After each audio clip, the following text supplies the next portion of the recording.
Abdul. Nothing personal. Word of the day is Abdul, as in Paula Abdul, the singer, as in the song Opposites Attract. Because opposites attract. You take 2 steps forward, 2 steps back. God, I have the worst voice. I was thinking, what could be the word of the day that would have any relation to what went on this weekend, what's going on in the world of sports, what's going on in the world of COVID. And all I kept thinking about was every time we take 2 steps forward, we end up taking 2 steps back. And then it hit me. I've danced to that song. So the word of the day is Abdul. Paula Abdul. Why am I saying 2 steps forward, 2 steps back? Because that's exactly what happened. Let's bring you back to the weekend events. It's a Monday morning. It's a Monday afternoon. It's a Monday evening. Today is Thursday. If you're listening to this show on Thursday, who cares what day it is? Just thanks for listening. Everything's going fine. We've got basketball starting in on July 30th or 31st or 30th or 29th or 30th or 31st. They're going to the bubble. NFL training camps getting ready to roll end of July. We're getting in there. We got golf playing. We have NASCAR races. Things are happening. Baseball is, we're ready to, no, we're not. There's definitely no, there's no deal. What's going on? What's going on? What's going on is positive tests. Friday afternoon, Philadelphia Phillies 5. We did it live. We did it live on Nothing Personal. I guess it's live to tape. Live, 5 players, 3 staff. All of a sudden, Astros, Diamondbacks, Tampa Bay Rays. You're closed. It was like what happened after Rudy Gobert tested positive on March 11th or 12th. I think it was 11th. All of a sudden, NBA stops. Then Major League Baseball. Then all sports. Done. We're done. Rumors. Facilities will be closing. Why is this important?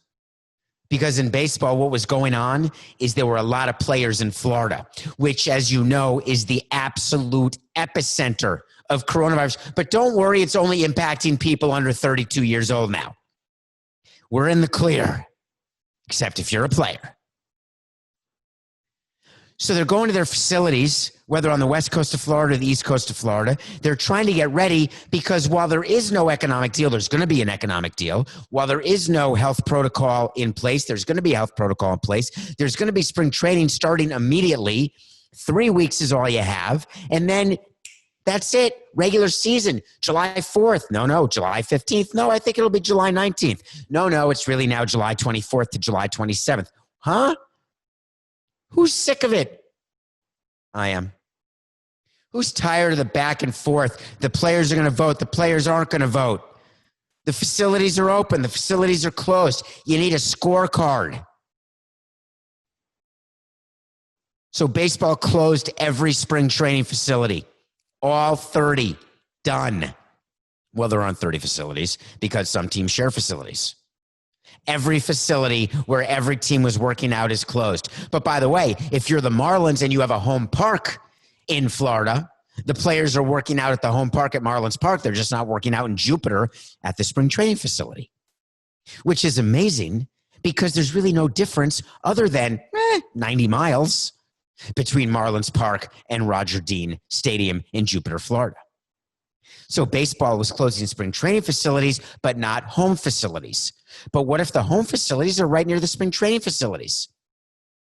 How is it remotely possible that there were activities going on in Major League Baseball facilities without health protocols in place? Well, I know for a fact it's true, and it can't be. Hey, we have an idea. Come here. We're going to play. Wilson, we're going to play. We have to stay 6 feet apart, and when we come into the facility, we're going to take your temperature by pointing a thing at your forehead. Ding! Oh, good, you're 97. You're good, Wilson. Hey, fill out a questionnaire. Have you been around anyone with COVID? Huh? He hasn't. Have I? Just you. That's the questionnaire. Have you been around anybody with COVID? Do you feel sick? If your temperature's okay, welcome to the clubhouse. Welcome to working out. We're only going to have a few coaches. We'll only have a few players, but it'll all be good. Where's the testing? How is it possible that baseball or any other sport has allowed any athlete into an enclosed space to start working out to get ready for a season without testing? It's mind-boggling. It's dizziness-inducing. It's impossible to believe. But it's true. So all of a sudden, people are testing positive because they're feeling sick, so then they give them the test. That's good. Hey, I'm sorry you broke your leg. Let me take an x-ray. I see the bone protruding through your shin, but we're going to take an x-ray just to make sure. Yeah, that looks pretty broken.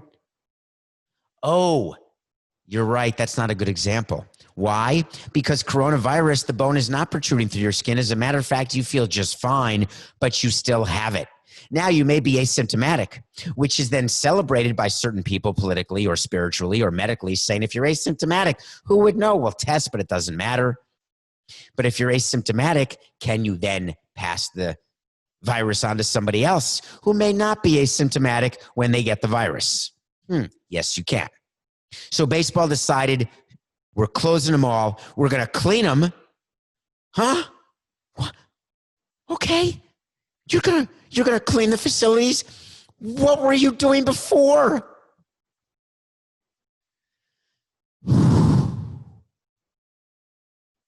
I'm frustrated. I'm tired of it. Either be consistent in your protocols and give one crap about what you're doing and do it right, or don't bother. Just don't bother. What, are you going to take a little Windex and spray the jock straps? Oh, look, there's a little schmutz in the shower. Okay, the next 4 guys can come in and shower. Yeah, don't worry about those. Are just little hairs. You're fine. You're fine. It's a little pee-pee. Don't you worry. We don't have to clean that. I've seen how it goes. I've been in clubhouses. So the players' union has a decision to make, and they're trying to decide all weekend long, are we going to vote to agree to what the owners have said is the agreement? 60 games, universal designated hitter, expanded playoffs, a few other provisions and provisos, and that's the agreement. The players wanted 70 to 72. The owners said 60. Vote on it. Are you in or are you out? All weekend long, CBS. Samson, be ready. Samson, be ready. We know that you're always ready because you're always doing nothing. So just be ready to put on a blazer and a jacket because there's going to be a vote. I said, they're not voting on Father's Day. No, that's the rumor. We have insiders saying it's coming this weekend. I said, all right, I'll be ready. Oh, we got news. No vote on Sunday. But wait, there was going to be a vote. No, there was a call going on with the players when all of a sudden Rob Manfred did one of the smartest negotiating tactics you could do. He knows the players are having a meeting. He sends an email yesterday, which would be Sunday, 5 days ago, if you're listening to this on Thursday, where he says to Tony Clark, "Dear Tony, this is Rob. I was just wondering that I've heard that you may be concerned about no season in 2020 because of COVID-19. And I agree, we've got a serious situation. But if there is no completed season in 2020, dear friend Tony, I promise that we will renegotiate anything for 2021 regarding expanded playoffs or universal DH. We'll start again. Lest you and your players think that we have an incentive to cancel 2020 because of these amazing economic benefits you've given us for 2021, like the expanded playoffs." Tony Clark sees the email. Tony Clark says, "Ho, everybody stop. Put your hands up. Hands off the keyboard. We will not be voting now. Let's look at this offer. This is interesting." No, Tony, let me translate for you. What Rob Manfred did to you yesterday was an outstanding tactic just to get you a little bit confused. Because by saying that you can have your expanded playoffs back in 2021, but you're also not getting the universal designated hitter, guess what? It's about a wash for baseball, a totally neutral offer. Everybody's saying that's baseball just stalling. There's no stalling. Coronavirus has made it so baseball would not be going on right now, even if there were a deal. How many times are you going to ask me to say this? How many different ways? Baseball would not be going on right now. Spring training would not be going on right now. They've got to get these positive tests under control. They've got to clean these facilities. So the players, they get the offer from Manfred. Sort of a new offer, not really a new offer. It's a little bit of a new offer. It's sort of an email. I actually went on CBS yesterday, CBS Sports HQ, and I said that Tony Clark was in the middle of his meeting, and he looked at his phone, and it said, "You've got email." And I blew the joke. The joke is an old movie with Tom Hanks and Meg Ryan. It's obviously, "You've got mail." I don't know why I threw an email. It was such a boomer move. So the players didn't vote, but now the rumor is that a vote is imminent. CBS Sports HQ said, "Get ready, Samson. We're going live right now." Oh, you got a Nothing Personal episode? All right, just be ready. We're going live because vote's coming right now. Ah! There was no vote. It may come later today.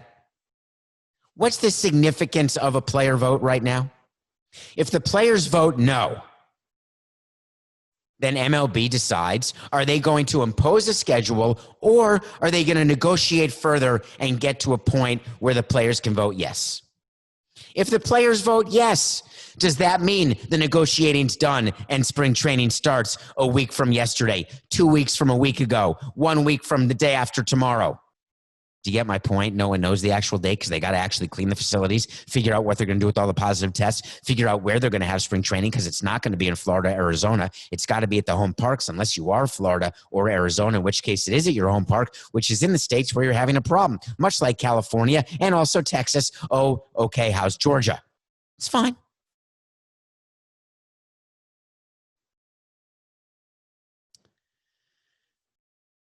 So a yes vote by the players doesn't mean that there'll be a 60-game season, so everyone should get excited.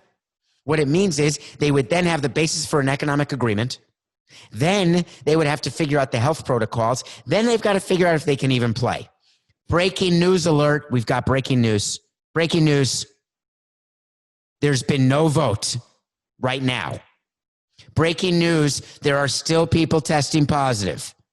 Further breaking news. The NFL has closed their training facilities also. One last bit of breaking news. Orlando, Florida, the NBA bubble, is a petri dish just like South Florida and Broward County. The bubble season's going to have an issue. It really is, right? But don't worry, they've got the Oura Ring. Do you remember we did an entire segment on, I don't know what day, it may have been Friday, on this new Oura Ring where the players wear a ring and it gives them, remember I did the pulse oximeter where I was at 99 and my pulse was 67. Right now, my guess is at 72, though I don't have the oximeter with me. I keep it next to the bed and I take it before I go to bed every night along with my temperature. So listen, this Oura Ring, I want to be a part of that. Except now we're finding out it's optional for the players to wear. It's not mandatory. And we're further finding out it may not even work. As a matter of fact, there was a player who tested positive at a PGA event. He found out he tested positive because he took a test. He took a test because he was wearing one of these Oura rings, except it wasn't Oura. I think it was a Whoop Whoop band. Is it really called a Whoop Whoop? Whoop. Isn't that a song, Coca? Here it is. Here it goes. Or whoop, there it is. Whoop, whoop, band. There it is. I've got COVID. I don't know how this ends, guys. Yes, I do. We're on Nothing Personal. We're here to give you solutions, and we're here to tell you what we think is going to happen. Here's what's going to happen. Sports like golf will continue. Getting team sports together this quickly, I think, is a long shot at best. The players will eventually vote on this agreement, the 60 games, and I believe they should vote yes, but will likely vote no, but they could vote yes. Every single talking head has been telling you which way they think it's going to go, what rumor they're hearing. I haven't heard a damn rumor. It's not my job. I'm not sourcing. We'll tell you what happens after it happens. We'll tell you why it happened and whether or not it was a smart move that it did happen. Meanwhile, what are players actually doing to stay ready? Some players are hitting in batting cages on the baseball side. We saw, do you remember that game of horse that they showed on TV where the NBA and WNBA players and retired players like Paul Pierce, they played horse? And so some players had an outdoor basket. There was one player who had that indoor hoop where he was hitting threes from. He may have even been the one who won. I can't remember who won. It may have been Trey Young, but I can't remember. Mike Conley won. And was he the one who had the inside court? Who can know? But anyway, there's a definite advantage for players who have the ability to train with a real hoop. Jimmy Butler of the Miami Heat was rumored to have sent a basketball hoop to all of his teammates. I don't know what that means. If you live like on a 30th floor condo in Miami, where exactly is the hoop going to go during quarantine? But now players are beginning to go back into facilities as they get ready for the potential bubble. Something came out yesterday that caught my attention. Anyone heard of Steven Jackson? He's a big-time shoe guy. Rich, super rich. He has a mansion in Bel Air. He actually built the exact replica of the Staples Center court in his house. So just to be clear, it's not a half court. It's an actual court that looks and feels like you're at Staples Center. It's pretty cool. Then rumors came out yesterday that the Lakers have been working out on this court with LeBron James. That's a violation of the rules. The NBA had not been allowing workouts during the course of the quarantine. Is it possible that all the Lakers got together and played pickup games to stay ready because LeBron wants to win his 5th title? Or is it 4th? I think it's 5th. Could be 4th. Doesn't matter. He wants to get closer to Jordan. Why do I keep mixing up? He won 1 with Cleveland, and he won 2 with the Heat, so I think he's won 3. So therefore, he's trying to win his 4th on his way to 6. This was really as good a chance as any with the Lakers. If I'm the NBA, I got to deal with this issue, and here's why. Remember in The Last Dance when Michael Jordan was filming Space Jam? And remember, one of the perks that Jordan had during the filming of Space Jam is they built him an indoor court on the grounds of the movie studio. I think it was in California. Do you remember in The Last Dance when a lot of other players went to play pickup basketball games with Michael Jordan so he could stay fresh and ready during the course of that offseason when it was being filmed? I remember all of that. And I remember thinking to myself, that's very cool. And that's very much within the rules. And that shows great dedication. Now, is it an equal opportunity pickup game? No, because you have to be invited by His Highness, Michael Jordan.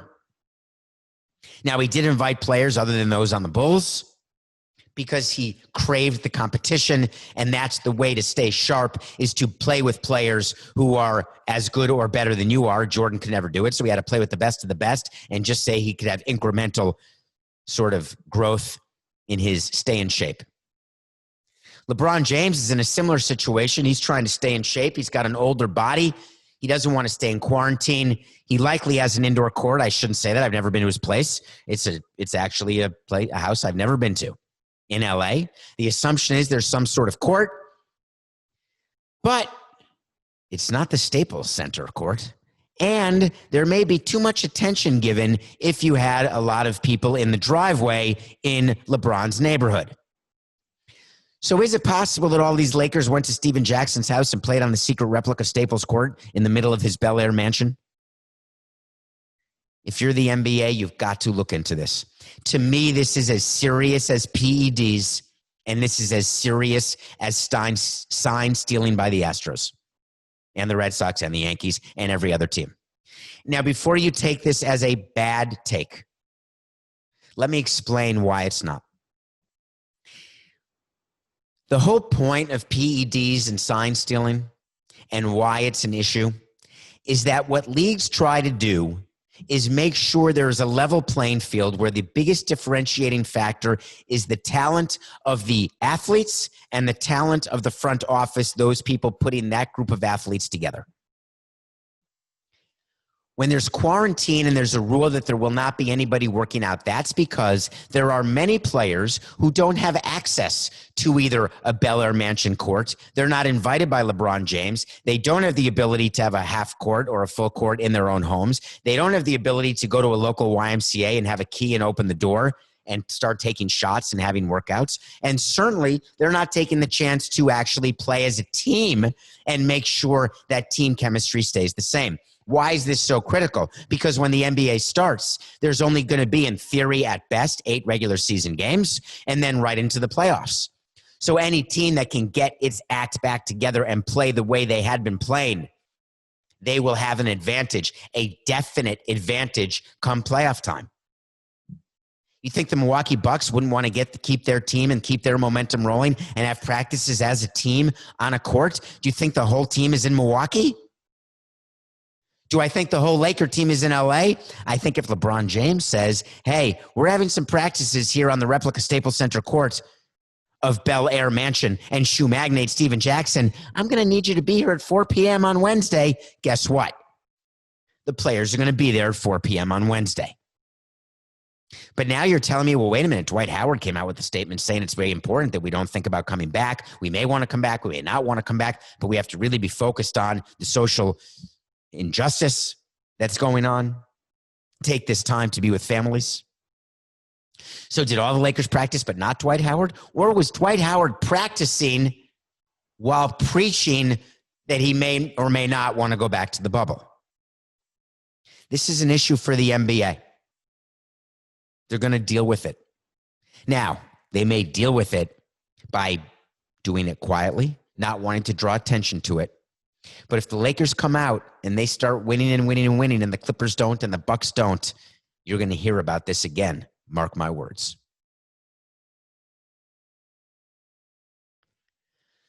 I put So You Want to Talk to Samson here, and I'm wondering whether it should have led off the show. Coke and I agreed that it shouldn't, but it could, and maybe it should have. We didn't know. Yesterday, Bubba Wallace, who is a NASCAR driver, was in Talladega, Alabama, where there is a race. And there was a noose. Bubba Wallace is black. There was a noose found in his garage area at Talladega. I've never seen the sports world so united in its disgust, disdain, anger, frustration.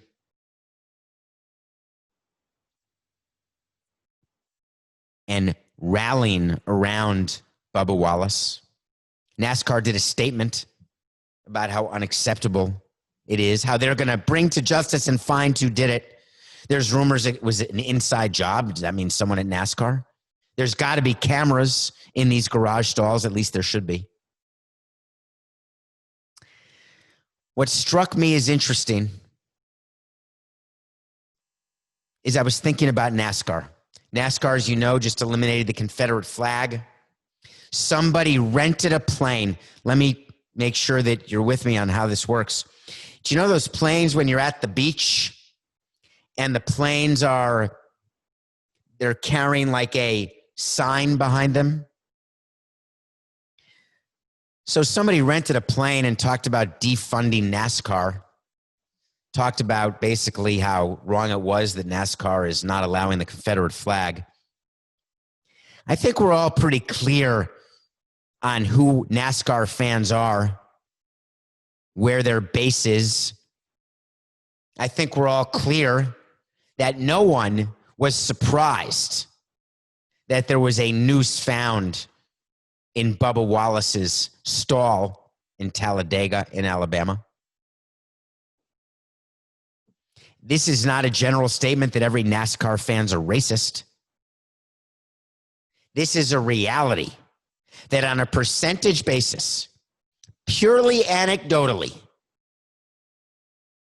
there are more people who are fans of NASCAR who do not necessarily believe in the whole Black Lives Matter movement or in any sort of racial equality other than the equality of their own race and the superiority of their own race.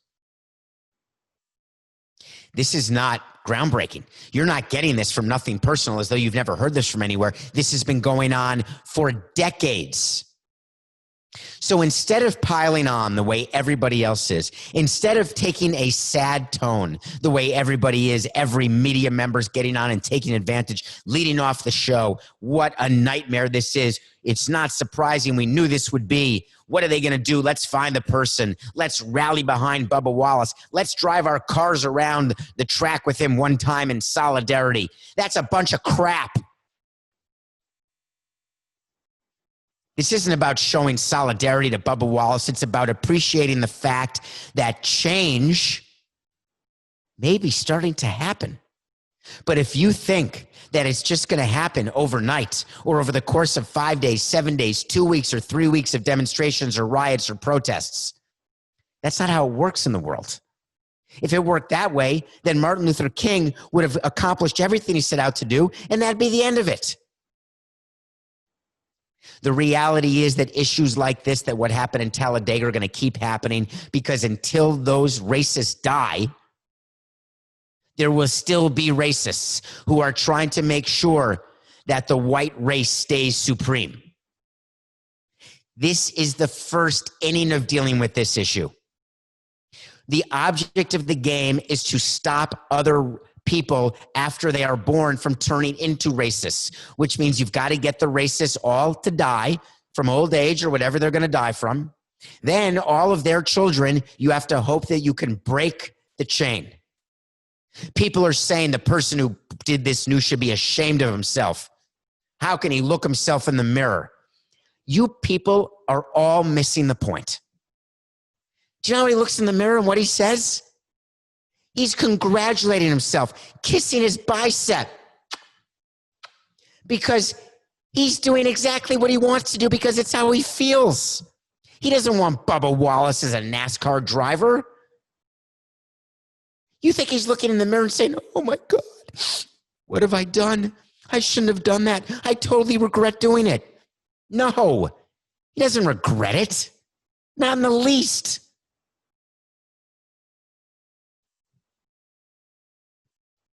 Maybe change started. It's going to take time.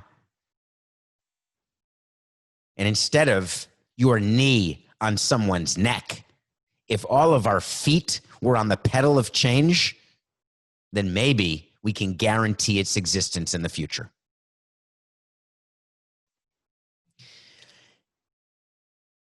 MLBeard Challenge, day 99. Day 99. I can't believe it, Coco. We got to 99. Tomorrow's the last day, not of the challenge. We're going to grow this beard until there's opening day, whenever that is. But for the first 100 days, which are coming to an end, it's $1,000 per charity for 100 charities. Saturday was day 97. We gave $1,000 to the Education Trust. For the first 77 days, we had done COVID-19 related charities. For the last 23 days, we're doing some charities that are involved in social injustice and awareness and education and voting. I'm going to do a couple of charities that are meaningful in a different way today as well, which I'm going to mention why. But the Education Trust is basically it's a trust that believes in the transformative power of education, which is critical. It all goes back to what we originally talked about, which is having the platform and then being willing to change and then making the right decision because you actually have a decision to make. And these organizations give kids the ability to choose a path as opposed to having one chosen for them. The Education Trust fights for a public education system that values children of color and children from low-income communities. It gives them meaningful access to high-quality learning at the earliest ages and throughout their education careers. Critical. $1,000 to Education Trust. That was Saturday. Yesterday, day 98, I had not given back to my alma mater. I wanted to give $1,000 to the University of Wisconsin-Madison, where I went to college. And I wanted to do it because I loved Wisconsin. I loved every day there, including the days I didn't go to class because it was 30 degrees below zero. Wisconsin has been a campus where there was a lot of protests, a lot of rallies, very activist campus, a very diverse campus. Fascinating, not just because that's where Back to School was filmed with Rodney Dangerfield, the Triple Lundy. You know what I'm talking about. And if not, you should. I'm not going to tell you to Google it. It's a movie. I just wanted to give back to the school where I went undergraduate. Day 99 is today. There's a program at the summer camp I went to called Camp Interlaken JCC, which is a camp in Eagle River, Wisconsin. It's my happy place. It's actually my favorite place on earth, that camp. The best moments of my life were at that camp to this day. A sense of community, a sense of tolerance, a sense of education, a sense of what it is to get rejected by girls of every age, to get accepted by girls of every age, to sneak out after dark into girls' cabins, to meet on the back road for what we would consider the most salacious activity ever, which was actually just kissing when we were young. I'm giving $1,000 because what Camp Interlaken does is they have a fund where they do scholarships for kids who can't afford the camping experience. There's many kids like that. And while camp has been canceled this summer, it continues on in spirit. It continues on virtually. Day 99, $1,000 to Camp Interlaken. Wherever you went to camp, if you did, today would be a day to give money to your camp to see if they can stay open through this summer. If you never went to camp, maybe you'll consider a few dollars to be given to your university, to your high school. Something education related. MLBeard Challenge, it's day 99. When we come back, I watched a classic this weekend. Welcome back. Hard to imagine. I do consider myself a movie person. I have a poster, the 100 movies you have to see before you die. There's a book, the 1001 movies you have to see before you die. There's a movie on that list that I've never seen, a few of them. I decided to watch one of them this weekend to stay sort of with the theme of what's been going on recently. Boyz N the Hood, directed by John Singleton, who unfortunately passed away, the youngest person ever nominated for Best Directing Oscar. He was nominated at 24 years old, 2 years younger than Orson Welles, who was nominated for Citizen Kane, which we reviewed. Boyz N the Hood, I had no idea. It stars Cuba Gooding Jr., the guy who won the Oscar for Jerry Maguire. It stars Regina King, who played Cuba Gooding's wife in Jerry Maguire. Morris Chestnut. Nia Long, who I fell in love with in a movie called Jude with a movie called Alfie with Jude Law. They were kids. It's a movie that takes place in South Central LA. It's about the Crips and the Bloods. It's about gangs. It's about death. It's about violence. It's about helicopters. It's about sound.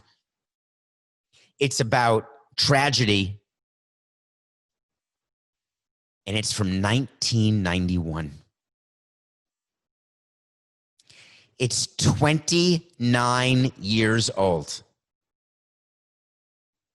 It's as relevant today as it was in 91. It is full of people who had no problem dying of gunshot wounds. Ice Cube, that was his movie debut, by the way. Ice Cube's movie debut, phenomenal in the movie. Absolutely phenomenal. No problem dying of gunshots because my life expectancy is 25 or 30 at best. These are the very people who don't have the choice to make that we're trying to do through the MLBeard Challenge, trying to start by giving people a choice. Cuba Gooding Jr. and his father, played by Lawrence Fishburne. His mother, played by Angeline Bassett. Lawrence Fishburne was phenomenal in this movie. It's Angela. Thank you. I don't know why I said Angelina. That's Angelina Jolie and Angela Bassett. Thank you, Matt. The movie was incredibly bothersome to me. It was bothersome to me because of the age of the movie. It was bothersome to me that the progress that's been made, gang-related violence, guns, premature death, what it takes for a parent or a father or a mother to save his or her child from the senseless violence. It's about finding options. And the movie explains what it takes for a child or for a person to think that he has an option, for a parent to instill that belief in their child in the midst of death and gun violence. If you've never seen Boyz N the Hood, it is critical to see it. Rest in peace, John Singleton. Boyz N the Hood. I saw a video this weekend. Not a movie. It was a short video. And Coca, I have to admit to you, I completely forgot how to pronounce his name. There is a player named Dallas Goedert. And I don't know if that's right or wrong. And he plays for the Philadelphia Eagles, I believe. And I believe he's a wide receiver, but I could be wrong on that too. He's a tight end. Thank you. And he was at a bar. There is video. And he got sucker punched on video, rendered unconscious at a bar in South Dakota. It's so unbelievable, this video. It's a miracle he didn't die. Just because he's a football player, he got hit in the face. It's worse than any possible hit that could happen on a football field. We don't know what happened before. We don't know what happened after. There's some footage after. We don't know what anyone was fighting about or what they were arguing about. The fact of the matter is, in the annals of sucker punches, it reminded me of Kermit Washington hitting Rudy Tomjanovich in terms of sucker punches.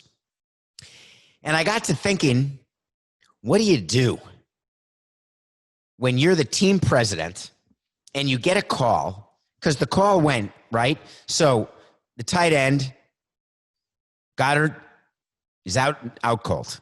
At some point, a call comes in to the Eagles organization. At some point, the GM is calling the team president and saying to him, this is what happened. Here's the situation.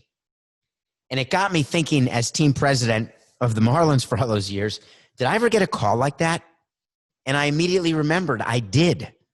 It was back in 2014. I got a call from Michael Hill, who was then the president of baseball operations, who said, David, you're not going to believe this, but we've got a situation with two of our players. I said, all right, what do you got? He said, well, it's two minor leaguers. Chris Hatcher and Sam Dyson got into a fight. I said, all right, I've heard it before. We've had players fight before. You know, what happened? Well, I can only say this.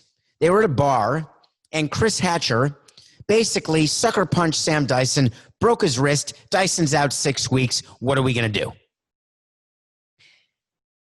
And I said, well, what happened to Hatcher? And he said, Hatcher's fine, you know, a little bit of a sore. Well, did he punch him with his pitching hand, with his off pitching hand?